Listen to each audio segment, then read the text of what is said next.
The morale and discipline of the German fighting machine had cracked. Ludendorff later called August the 8th the blackest day for the German army in this war. He had a nervous breakdown and told the Kaiser the war must be brought to an end.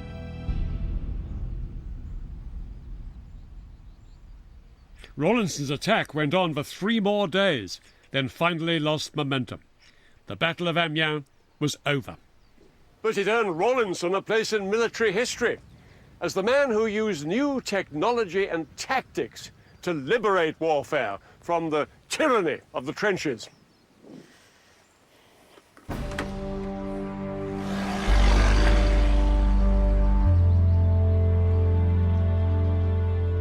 Those few days in August 1918 turned the tide of the First World War. After the Battle of Amiens, the British and French, refreshed by American troops, fought on for another 3 months, liberating more and more German-held territory. At the start of October 1918, the Germans finally asked America's President Woodrow Wilson for an armistice.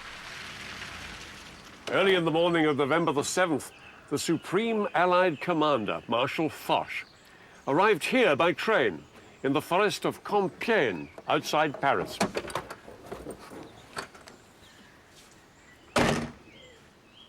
Just after 5 a.m. on the 11th of November, the leader of the German delegation signed the armistice document. It would take effect at 11 that morning.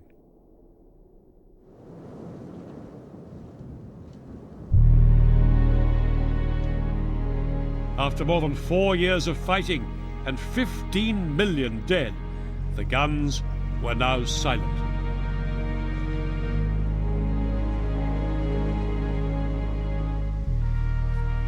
A new world order emerged from the First World War. A world without Kaisers in Germany or Tsars in Russia. A world with new systems of government like communism and new countries like Yugoslavia and Iraq. And with it, this new order brought new tensions and rivalries that would plague the world for the rest of the 20th century.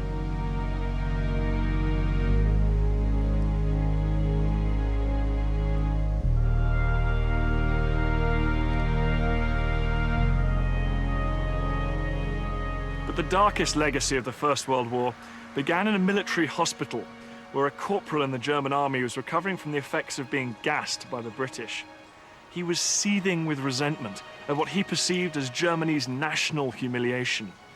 That resentment would simmer away until 20 years later, it ignited a second great global conflict. That corporal's name was Adolf Hitler, and he would never forget the experience of 1918.